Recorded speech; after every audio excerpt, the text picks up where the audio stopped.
ETV life ఆధ్యాత్మిక channel ప్రేక్షకులకు స్వాగతం. ఓం నమో భగవతే వాసుదేవాయ.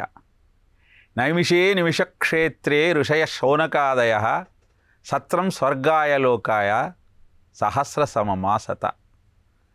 కలి దోషం నుంచి తప్పించుకోవాలన్న సంకల్పంతో శౌనకాది మహామునులంతా నైమిషారణ్యంలో సత్రయాగం చేశారు 1000 సంవత్సరాల పాటు. అలాంటి అద్భుతమైన క్షేత్రంలో 7 రోజులు భాగవత కథాశ్రవణాన్ని మనం చేయగలిగితే మన జీవితం ధన్యమవుతుంది. ఏ విధంగానైతే 7 రోజులలో మృత్యువు రాబోతోందని తెలుసుకున్న పరీక్షిన్ మహారాజు శుకమహర్షిని ఆశ్రయించి ముక్తి పథానికి సోపానాన్ని నిర్మించుకోగలిగాడో, అలానే ఆదివారం నుంచి శనివారం దాకా ఉన్న 7 రోజులలో ఏదో రోజు ఆ కృష్ణ సాయుధ్యానికి చేరుకోవలసినటువంటి పరిస్థితి ఉన్న మనం ఆ భాగవత కథాశ్రవణంతో మన జీవితాన్ని ధన్యం చేసుకునే ప్రయత్నం చేద్దాం. 7 రోజులు నైమిషారణ్యంలో ఉన్నంత మాత్రాన నీ జీవితమే మారిపోతుంది. ఎందుకంటే 1000 మంది ఋషులు 1000 సంవత్సరాల పాటు తపస్సు చేసిన భూమి అది. అంతేకాకుండా ప్రతినిత్యము భాగవత కథాశ్రవణము, భాగవత పారాయణము ఏదో ఒక ఆశ్రమంలో, ఏదో ఒక స్థలంలో జరుగుతూనే ఉంటుంది. అలాంటి అద్భుతమైనటువంటి ప్రదేశంలో గోమతీ నదీ తీర ప్రాంతంలో మనం భాగవత కథను అక్కడ చెప్పుకున్న కథను విన్నా మనకు అద్భుతమైన ఇహపరదాయకమైన సుఖాలన్నీ లభిస్తాయి.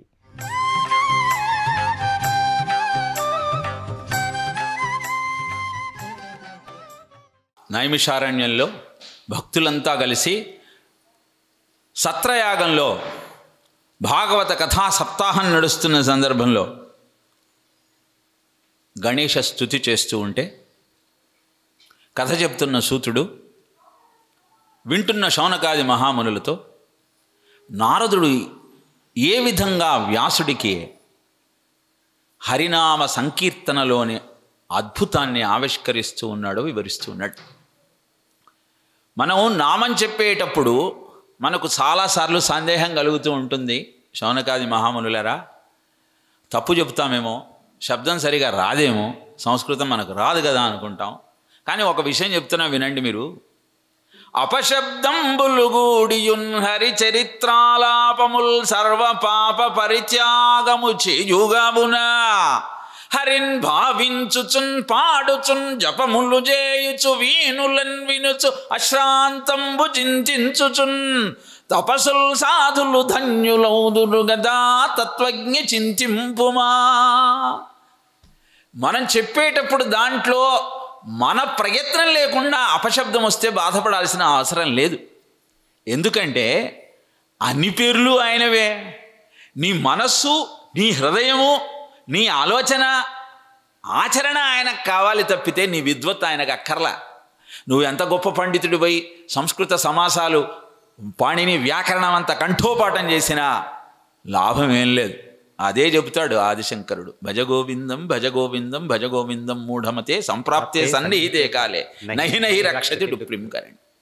నువ్వు ఆ డుప్లింకరణీలు పట్టుకుని ఎంతకాలం ఉంటావాయా? 80 ఏళ్ల వయస్సు వచ్చింది. దంతంబుల్ పడకుండగానే తనువునందు ఆరూఢి ఉన్నప్పుడే, కాంతాజనములు రోయనప్పుడే, జరాక్రాంతంబుగానప్పుడే, వింతల్ మేని చరించనప్పుడే, కురుల్ వెల్వెల్లబోనప్పుడే చింతన్ నిన్ను దల్వవలె కదా శ్రీకాళహస్తీశ్వర. కాబట్టి అద్భుతమైన మానవ జీవితాన్ని ఉపయోగించుకొని హరిచరిత్రను రాసే ప్రయత్నం చేయవయ్యా. ఆయన గొప్పతనం ఏమిటో నీకు మాటలలో అర్థం కాదు, కాబట్టి నాకదే చెబుతాను విను అని నారదుడు తన పూర్వజన్మ వృత్తాంతాన్ని చెప్పడం ప్రారంభించాడు.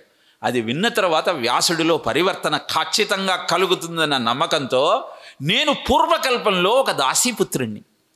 మా అమ్మ 4 ఇంట్లల్లో పాచి పని చేసి వచ్చిన సంపాదనతో నన్ను పోషించేది. నేను ఒక్కడినే కొడుకును మా అమ్మకి. నన్ను అల్లారు ముద్దుగా పెంచుతూ ఉండేది. అలా ఆమె తన యొక్క జీవితాన్ని గడుపుతున్న సందర్భంలో మా ఊరికి కొంతమంది మహానుభావులు వచ్చారు. చాతుర్మాస్య దీక్షతో ఆ ఊరిని పావనం చెయ్యాలన్న సంకల్పంతో అక్కడికి వచ్చి వాళ్ళు తోటలో చాతుర్మాస్య దీక్షలో ఉన్నప్పుడు మా అమ్మకు ఒక ఆలోచన కలిగింది. పిల్లవాడు ఇప్పుడిప్పుడే పెరుగుతున్నాడు, వీడిని సాధు సంతుల యొక్క సాహచర్యంలో ఉంచినట్టయితే బాగుపడతాడు అని, నాన్న నువ్వు బాగా నేర్చుకోవాల్సింది ఏంటంటే పెద్దవాళ్లకు సేవ చేయటం నేర్చుకోవాలరా, పెద్దవాళ్ళు కనపడగానే వంగి నమస్కారం చేయటం నేర్చుకోవాలి. ఎందుకంటే అభినందనశీలస్య నిత్యం వృద్ధ సేవిత. ఎవడైతే కనపడ్డ ప్రతివాడికి నమస్కారం చేస్తాడో, వృద్ధులను సాధువులను పండితులకు సేవ చేస్తాడో వాడి ఇంట్లో 4 ఉంటాయి. అది విద్య, యశస్సు, సంపద, ఆరోగ్యం. మరి పిల్లవాడికి ఈ 4 కావాలి అంటే ఏం చేయాలి? మనం చిన్నతనం నుంచి వాడికి పెద్దలు కనపడగానే సాష్టాంగ దండ ప్రణామం చేయించటం నేర్పాలి. ఎక్కడైతే భగవత్ చర్చ జరుగుతుందో, కథ జరుగుతుందో, నామం వినపడుతుందో అక్కడ అద్భుతమైన ఆనందము, ఆరోగ్యము, ఆయుర్దాయము, సంపద ఇవన్నీ ఉంటాయని ఆ చిట్టి తల్లికి తెలుసు. కాబట్టి పిల్లవాడిని తీసుకెళ్ళి సాధువుల దగ్గర వదిలేసి వీళ్ళకి సేవ చేయరా, నువ్వు బాగుపడతావని చెప్పింది.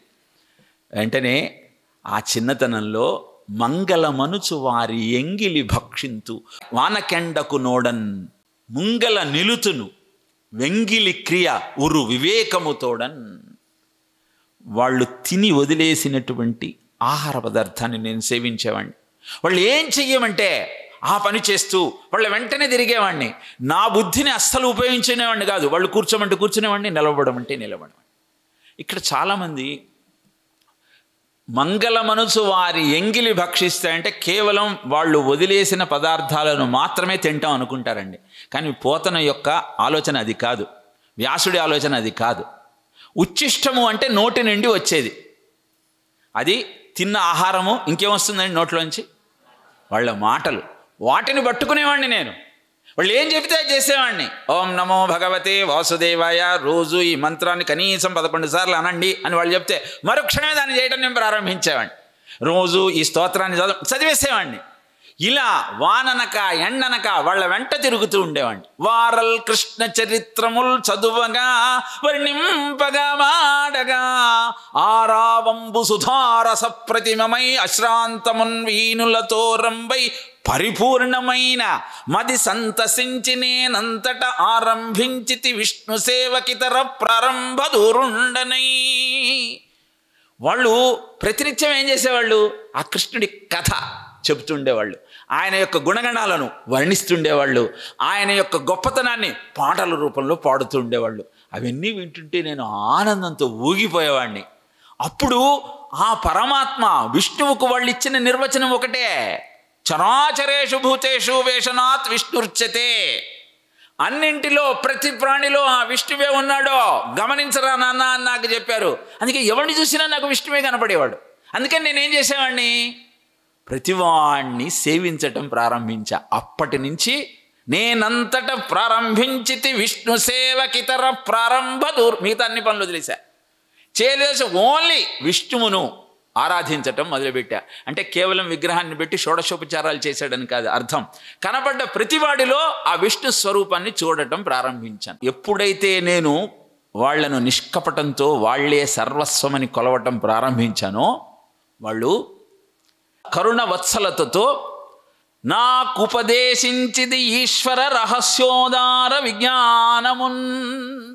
అద్భుతమైన ఆ ఈశ్వర రహస్యాన్ని, ఈశ్వర తత్వాన్ని నాకు వినిపించారయ్యా. అలా వాళ్ళ ద్వారా నేను నేర్చుకున్న అద్భుతమైన ఈశ్వర జ్ఞానము నమో భగవతే తుభ్యం వాసుదేవాయ ధీమహి ప్రద్యుమ్నాయ అనిరుద్ధాయ నమః సంకర్షణాయ చ. ఈ మంత్రాన్ని వాళ్ళు నాకు ఉపదేశించారు. దీంట్లో వాసుదేవ, ప్రద్యుమ్న, అనిరుద్ధ, సంకర్షణ ఈ 4 వ్యూహాలు ఉన్నాయి. ఏమిటి ఈ వ్యూహాలు? అదే భాగవతం. మనము ఏ భగవత్ రూపాన్నైనా అర్చించేటప్పుడు భగవంతుడికి 5 రకాల రూపాలు ఉంటాయండి. పరారూపము, విభవ రూపము, వ్యూహ రూపము, అంతర్యామి, అర్చారూపం. అర్చారూపం అంటే వెంకటేశ్వర స్వామి, దాన్ని అర్చారూపం అంటారు. అలా వ్యూహ రూపం అంటే ఇలా సంకర్షణ, వాసుదేవ, ప్రద్యుమ్న, అనిరుద్ధ. ఇవి వైకుంఠంలో ఉన్న వాళ్ళకి మాత్రమే కనపడేటువంటి వ్యూహ రూపాలు. దాని గురించి ఎప్పుడైనా చర్చిద్దాం. అలా వాళ్ళు ఆ మంత్రాన్ని నాకు ఇచ్చారు. నేను దాన్ని పాడుకుంటున్న సమయంలో మా అమ్మగారు ఒకరోజు తెల్లవారుసామున పాలు పితకడానికి వెళ్ళి అక్కడ ఒక నల్లత్రాసు కాటు వేయటం వల్ల ప్రాణాలు వదిలేసింది. నేను అనుకున్నా ఇది కూడా ఈశ్వర సంకల్పమే, నాకున్నది ఒక్కటే బంధం, ఆ బంధాన్ని కూడా ఆ పరమాత్మ తీసేశాడు. ఇంకా అద్భుతమైన ఈ మంత్రాన్ని అనుష్ఠానం చేస్తూ నా జీవితాన్ని తరింపజేసుకుందాము అని అలా ఉత్తరంగా నడుచుకుంటూ వెళ్ళి ఒక అద్భుతమైన అరణ్యంలోకి వెళ్ళాను. అక్కడ ఆయన గురించి కఠోరమైన తపస్సు చేశాను.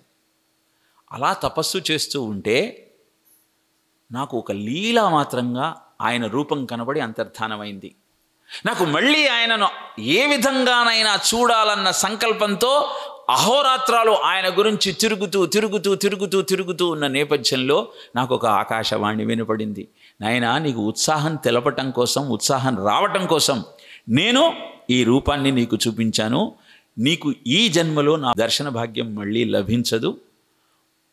నీవు ఈ కల్పం అయిపోయిన తరువాత ఆ బ్రహ్మదేవుడి యొక్క సంకల్పంతో దేవర్షివవుతావు అన్న మాటలు వినపడ్డాయి.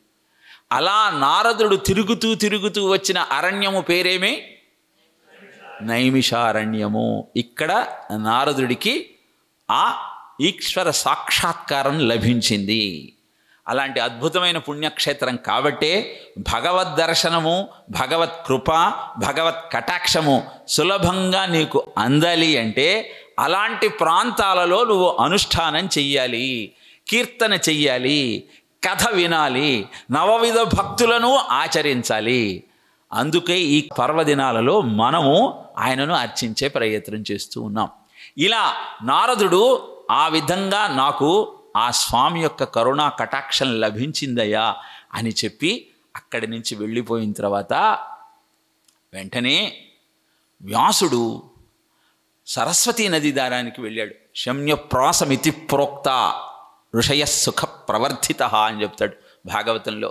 శమ్యప్రాసము సరస్వతి నదీ తీరాన ఉన్న శమ్యప్రాసం అనేటువంటి ఆశ్రమానికి వెళ్ళి అక్కడ అద్భుతమైనటువంటి భాగవత రచనకు పూనుకున్నాడు అని సూతుడు శౌనకాది మహామునులకు చెబుతూ ఎప్పుడూ ఆ వీణం మీద ముకుంద గీతాలను వాయిస్తూ అందరి యొక్క పాపాలను పోగొట్టడం కోసం ఆ హరినామాన్ని వినిపిస్తూ జగములన్నీ తిరిగేటువంటి అంత గొప్ప వ్యక్తి.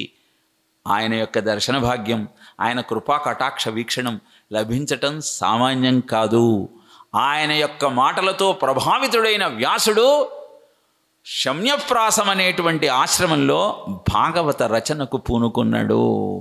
అవనీ చక్రములోనయే పురుషుడే ఆమ్నాయమున్ విన్న మాధవుపై లోక శరణ్యుపై భవములందప్పించగాదాలు భక్తి విశేషంబు జనించు అట్టి భువన క్షేమకరంబైన భాగవతాఖ్యానము బాధరాయణుడు తారచించ నేర్పప్పగన్. అప్పుడు భాగవతాన్ని రచించాడయ్యా ఆయన. ఆ భాగవతం యొక్క గొప్పతనం ఏమిటి అంటే నిగమంబులు వేయి చదివిన సుగమంబులుగావు ముక్తి సుభగత్వంబుల్. సుగమంబు భాగవత నిగమంబు పఠింప ముక్తి నివసనము బుధా. శౌనకాది మహామునులారా ఒకటి గుర్తుపెట్టుకోండి, మీరు ఇన్ని యజ్ఞాలు యాగాదులు చేస్తూ ఉన్నారు, అనేకమైన వేదముల యొక్క అధ్యయనం చేస్తున్నారు. ఎన్ని వేదాలు చదివినా అర్థం కాని ముక్తి పథమో భాగవతం అనేటువంటి వేదాన్ని అభ్యాసం చేస్తే సులభంగా పట్టుకోవచ్చయ్యా అని వాళ్లకు వివరించి అతి రహస్యమైన హరిజన్మ కథనంబు మనుజుడెవ్వడేని మాపు రేపు చాలా భక్తితోడ చదివిన సంసార దుఃఖ రాశి బాసి తొలగిపోవు. ఎవడైతే ఈ హరి రహస్యాన్ని, హరి జన్మ యొక్క కథను వింటాడో వాడి యొక్క పాపాలన్నీ ప్రక్షాళనై మళ్ళీ పుట్టాల్సిన అవసరము లేదు అంటూ భాగవతం యొక్క గొప్పతనాన్ని, భాగవతము వ్యాసుడు ఆవిష్కరించిన వైనాన్ని తెలియజేసిన తరువాత కథ చెప్పటం ప్రారంభించాడు సూతుడు శౌనకాది మునులకు. ఎప్పుడైతే కౌరవ పాండవుల మధ్య యుద్ధం జరగటం ప్రారంభించిందో, 18 రోజుల యుద్ధం అయిపోయిందో, అప్పుడు దుర్యోధనుడు ఊరుభంగం జరిగింది.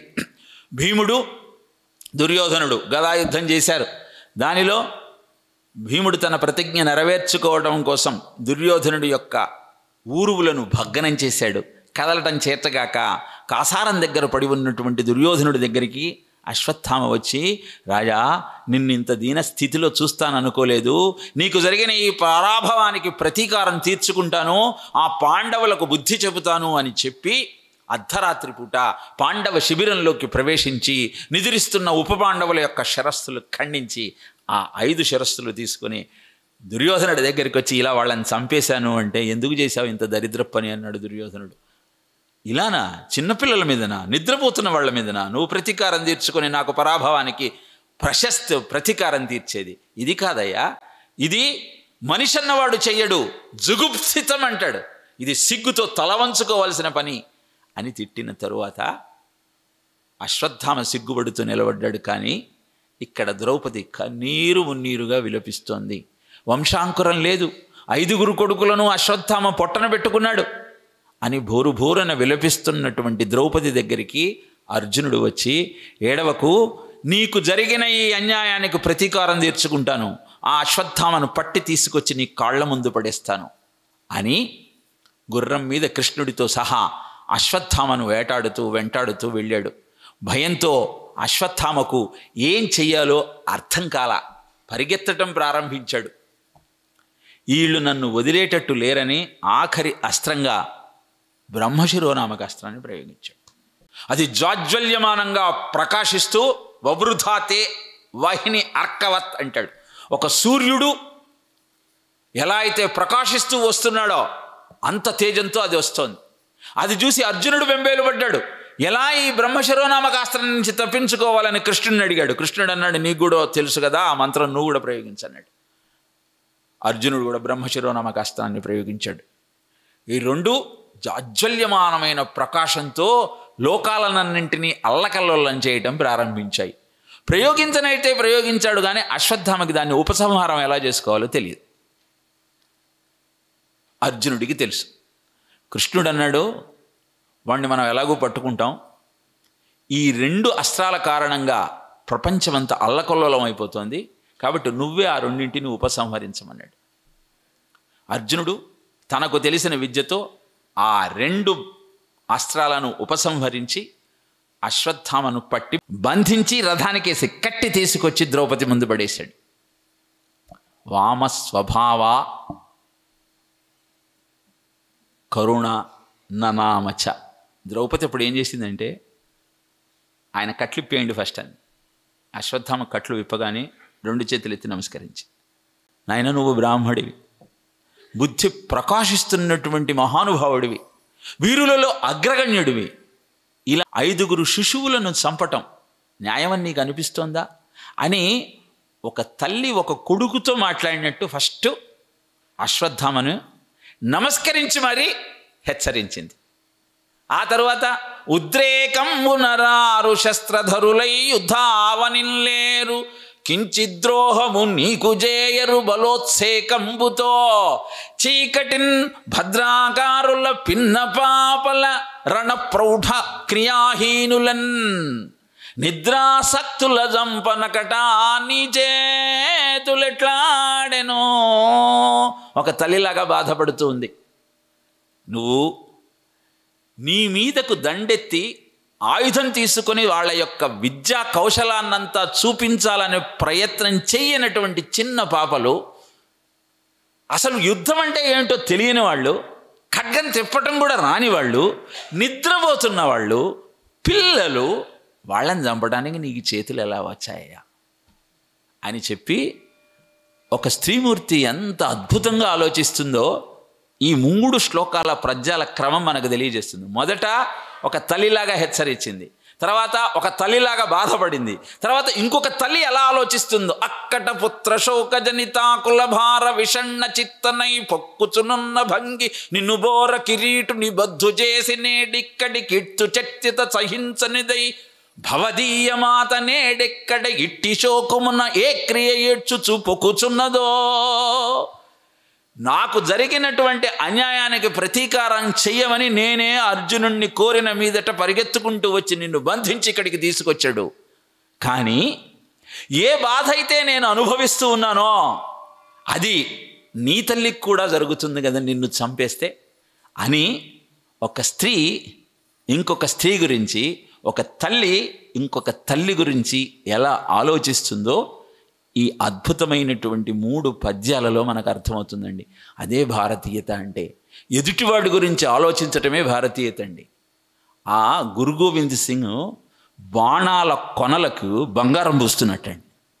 శిష్యుడు వచ్చి అడిగాడు, ఏమో పిచ్చ నీకేమన్నా, బాణాలకు నువ్వు బంగారం పూస్తే ఆ బాణం పోయి శత్రువుల గుండెల్లో గుచ్చుకుంటుంది, అంటే బంగారాన్ని నువ్వు శత్రువుకి ఇస్తావా, ఇంత అమూల్యమైంది అనగానే గురు గోవింద్ సింగ్ అన్నాడు, ధర్మాన్ని కాపాడటం నా బాధ్యత, నా ధర్మం మీద దాడి చేసేవాడిని సంహరించడం నా కర్తవ్యం, అందుకని నేను బాణాన్ని ప్రయోగిస్తున్నా. ప్రయోగించిన బాణం గుచ్చుకున్నటువంటి ఆ వ్యక్తి చనిపోయిన తర్వాత వాడికి దహన సంస్కారాలు చేయడానికి డబ్బు లేకపోతే వాడు ప్రేతమో భూతమో పిశాచమో అయి సమాజాన్ని పట్టుకు తింటాడు. కాబట్టి వాడి దహన సంస్కారానికి అవసరమైన డబ్బును ధనాన్ని నేను ఈ బాణం రూపంలో వాడిని గుండెలో దిస్తున్నానని చెప్పాడండి. అంటే మనం ఎంతగా ఎదుటి వాళ్ళ గురించి ఆలోచిస్తామో చూడండి. లోకా సమస్తా సుఖినో భవంతు అన్నది మన మూల సూత్రం అండి. అందుకు కదూ ఇన్ని దాడులు జరిగినా సరే ఇంకా భారతీయత నిలబడి ఉన్నది. మన మీదకు దండయాత్రకు వచ్చిన ఆంగ్లేయులు 300 సంవత్సరాలు, మొఘలాయులు 200 సంవత్సరాలు ఉన్నప్పటికీ మన వాళ్ళు ఇంకా అద్భుతంగా భారతీయ ధర్మాన్ని పట్టుకున్నారండి. వేరే కంట్రీస్ చూడండి మొత్తం మారిపోయారు. ఎందుకు? వాళ్ళకి ఈ బలమైనటువంటి ఋషి సంస్కృతి లేదు. ఋషి పీఠమైన భారతదేశంలో ఋషుడే మనకు ఆదర్శం. ఆ విక్టోరియా రాణి యొక్క సేవకుడు ఇక్కడ భారతదేశంలో ఉన్నప్పుడు ఒకరోజు ఆ ఆఫీసరు తన కొలీగ్తో కలిసి ఆ రోడ్డు మీద వెళ్తుంటే ఆఫీసులో బంట్రోతుగా పనిచేసే ఒక ఆయన వచ్చాట ఎదురుగ్గా. వెంటనే ఈ ఆఫీసర్ అసిస్టెంటు ఆ బంట్రోతుకు సాష్టాంగ దండ ప్రణామం చేశాడు. ఆశ్చర్యపడారు, నువ్వు ఇంత ఆఫీషియల్ క్యాడర్లో ఉన్నావు, మన ఆఫీసులో ప్యూన్గా పనిచేస్తున్నాడు, వాడికి బయట సాష్టాంగ దండ ప్రణామం చేస్తున్నావు అంటే, లేదండి ఆయన గురువు గారు నాకు భగవద్గీత నేర్పాడు అందుకని నేను దండం పెడుతున్నాను అన్నట్టు. అంటే గురువును చూడగానే సాష్టాంగ దండ ప్రణామం చేయటం అనే అద్భుతమైన సంస్కారం ఎప్పుడైతే పిల్లలలో నశిస్తోందో వాళ్ళు చాలా ప్రమాదంగా తయారవుతున్నారండి. ఇప్పుడు బాగా పెరుగుతోంది అది. అందుకే ఈ నేపథ్యంలో ఒకసారి మీకు గుర్తు చేస్తున్నాను. ఇలా ఆలోచించడం, 5 కొడుకులను కళ్ళ ముందు ఖడ్గానికి బలి చేసినటువంటి వాడు బ్రాహ్మడని తెలిసి, గురువు యొక్క కుమారుడని తెలిసి, నువ్వు ఈ రూపంలో ఉన్న నా గురువువే అని నమస్కరించిందండి ద్రౌపది. అంతకంటే అద్భుతమే ఉంటుందండి. చంపిన వాడిని పుత్రశోకానికంటే, తల్లికి పుత్రుడి కంటే గొప్ప ఏమిటండి. అలా ఆమె వాడిని చంపద్దు అన్నది, కానీ భీముడు అన్నాడు, ఇంత నీచుడిని వదులుతామా, ఒక్క ముష్టిఘాతంతో వాడిని పప్పు చేస్తాడు. వపనం ద్రవిణాదానం స్థానాత్ విపర్యణం తథా ఏషాహి బ్రహ్మబంధోహి. బ్రాహ్మణ్ణి చంపటం అంటే నిజంగా చంపక్కర్లే, 3 పనులు చేస్తే బ్రాహ్మడికి అది చావటంతో సమానం. మొదటిది, ఎప్పుడు ఉండేవాడి శిఖం తీసేయి. తర్వాత వాడి దగ్గర ఉన్న ధనాన్ని నువ్వు తీసుకో, వాడు ఉన్న చోట నుంచి అక్కడిని వాడిని పంపించేసేయి. ఈ 3 చేస్తే వాడికి అది చావుతో సమానం. ఆ 3 నేను చేస్తాను అని ఆయన శిఖ తీసేశాడు. శిఖలో ఉన్న వజ్రాన్ని తన సొంతం చేసుకున్నాడు. అక్కడి నుంచి వెళ్ళగొట్టాడు, తప్పితే చంపలేదు. ఇప్పుడు కృష్ణుడి మాట, భీముడి మాట నిజమైంది, ద్రౌపది మాట నిజమైంది. అలా బతకడం కంటే బ్రాహ్మడు ప్రాణాన్ని వదిలేయటం మంచిది. బ్రాహ్మడంటే ఎవరు? కేవలము జంజం వేసుకొని 2 పూటలా సంధ్యావందనం చేసేవాడు కాదు. బ్రహ్మజ్ఞానంతు బ్రాహ్మణ విద్యా వినయ సంపన్నే బ్రాహ్మణే గవిహస్తిని శునిచైవ స్వపాకేశ పండితా సమదర్శిన. భగవద్గీత చెప్తుంది, ఎవడైతే బ్రాహ్మడి యందు, గోవు యందు, ఏనుగనందు, కుక్క యందు ఆ పరమాత్మను చూస్తాడో వాడే బ్రహ్మజ్ఞానం కలిగిన బ్రాహ్మడు. నారదుడు అద్భుతమైనటువంటి భాగవతాన్ని రాయమని వ్యాసుణ్ణి ప్రేరేపించిన తర్వాత మొట్టమొదట వ్యాసుడు మనకు అందించిన ఘట్టము దీంతో ప్రారంభమవుతుందండి. అంటే ఏం చెబుతున్నారు ఇక్కడ? నీవు ఎదుటివాడి గురించి ఆలోచిస్తూ జీవనం గడుపు, ఎంత కష్టంలో ఉన్నా సరే దాన్ని మరిచిపోకు అని తెలియజేస్తూ, బ్రాహ్మడివై బ్రాహ్మణమైనటువంటి ఆలోచనతో, అంటే అంతటా పరబ్రహ్మమే ఉన్నదన్నటువంటి బలమైన విశ్వాసంతో కృషి చేసే ప్రయత్నం చెయ్యి, లేకపోతే అవమానం తప్ప గౌరవం ఎక్కడా నీకు దొరకదు అని అశ్వత్థామను వదిలేశాడు. మరి అలా నైమిషారణ్యంలో వారం రోజుల పాటు చేసిన భాగవత సప్తాహ కథ సంవిధానాన్ని గురు సందేశం కార్యక్రమంలో ప్రతినిత్యము వినే ప్రయత్నం చేద్దాం. ఓం తత్సత్.